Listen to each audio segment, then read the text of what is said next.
Smith made headlines in December when she revealed she had quit her job and divorced her husband after falling in love. Okay, so I guess she fell in love with the prisoner. Okay, so she insisted that her view was just misunderstood, I guess the prison guy. This came after he had been dubbed the most hated man in America for price gouging a drug for people with HIV. Bizarre though, the story was Smith, I believe that's her last name. Yeah, Christy. I don't know why they won't just call her Christy. Has plenty of company. For every incarcerated man, it seems there's a woman interested in being his pen pal or more. Okay? Christy Smith, a former journalist who helped break the story of a white-collar criminal, Martin Shkreli, Wright became romantically involved with him while he served a federal prison sentence for fraud. Okay, I'm about to show her. She looks fairly normal, too. She's, normal looking lady. And, he's the genius. I'm trying to say, I guess, he thought he was the genius. He didn't know he would get caught.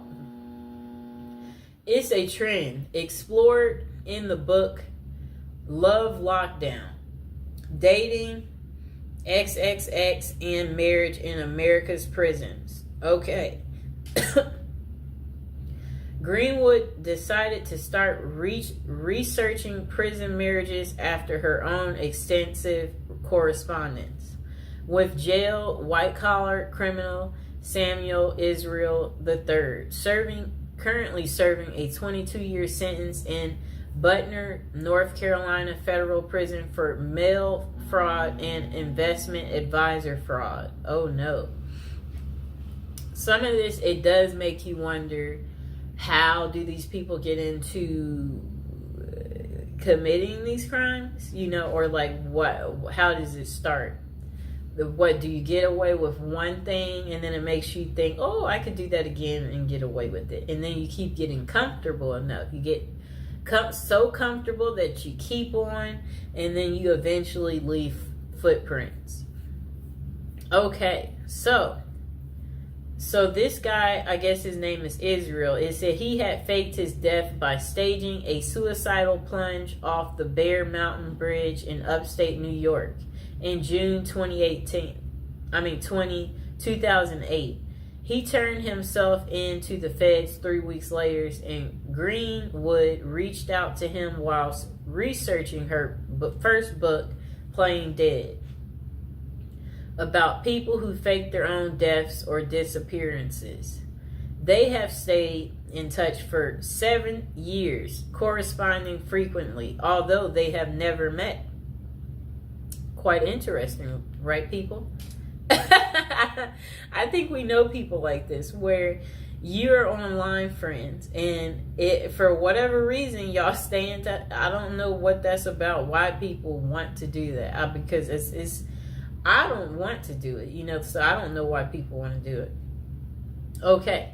Throughout the half dozen years I've known Sam, he has gone from my subject to my stalker to my friend, she writes, nodding that the correspondence helped her understand the laser-like attention an inmate with little to do can lavish on a lady. For her latest book, Greenwood followed the lives of 5 couples who met while one of them was incarcerated. Okay. I don't know what that means. I'm just trying to say, whatever they wrote was very confusing what came next. So, to prison wives who have long histories with their men, MWI. Okay? Women are seen as pathetic losers, or worse yet, prison groupies. Let's just label them a prison groupie. But what she found were relationships that were at times romantic, messy, complicated, and sometimes heartbreaking. In other words, not too unlike those in the real world.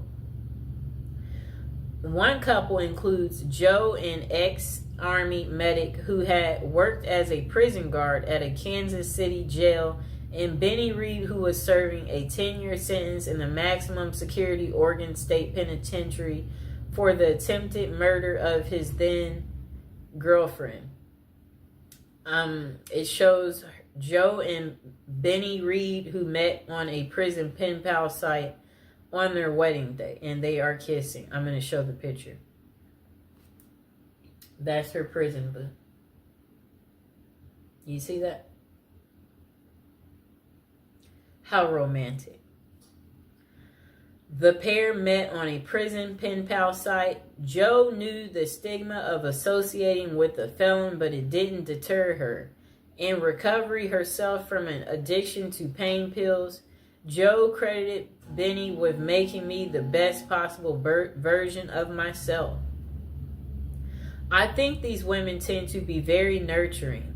They have a sense of wanting to be cared for, wanting to be caring for someone else, and men in prison, for obvious reasons, are quite needy.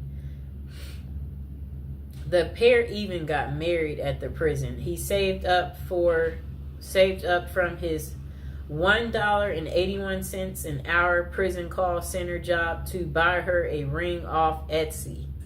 How sweet.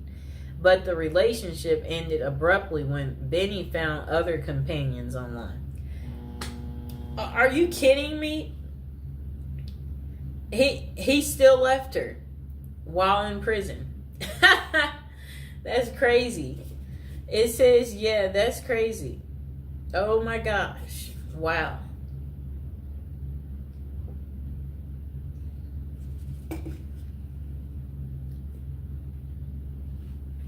I'll reread that part for you.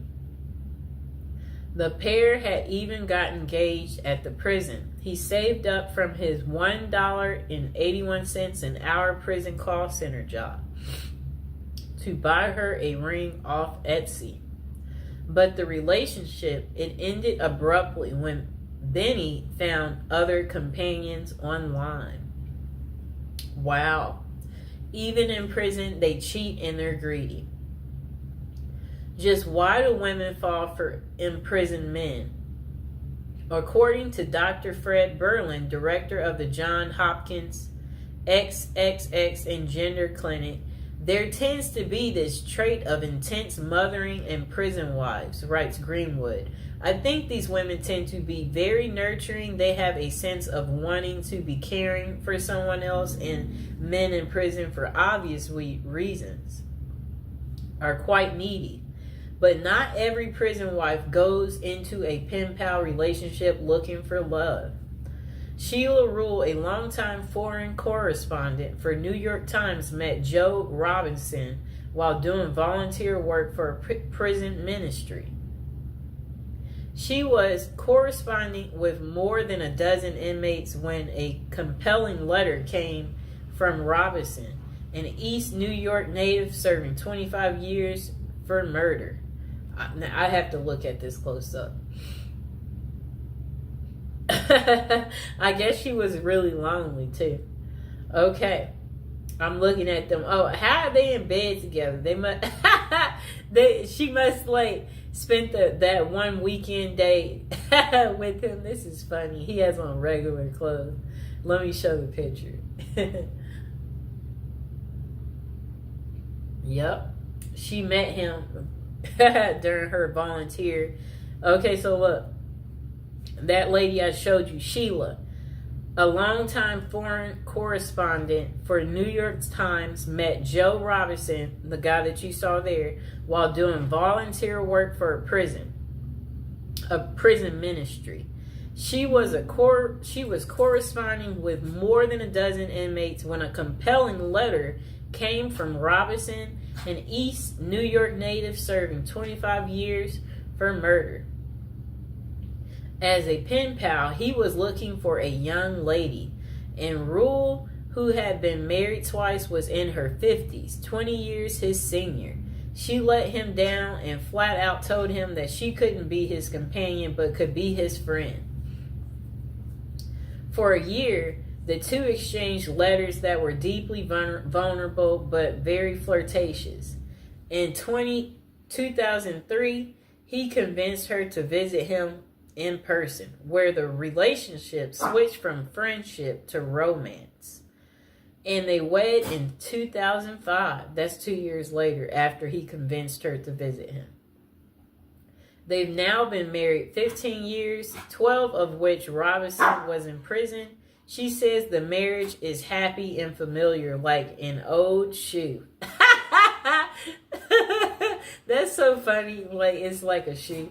Still, Rue initially told few people about the relationship. When she decided to tell a friend she thought was progressive, the friend asked how she could be with someone charged with murder. I'm not marrying Joe's past, she told the friend. I'm marrying the person he's become. Do you like her excuse? So that's the end of Terrible Crimes. How it couldn't stop these ladies from marrying men behind bars. I hope you guys liked the video. Don't forget to like and subscribe. Let me know, are you enjoying the prison series? Is it very lovey-dovey? Is it giving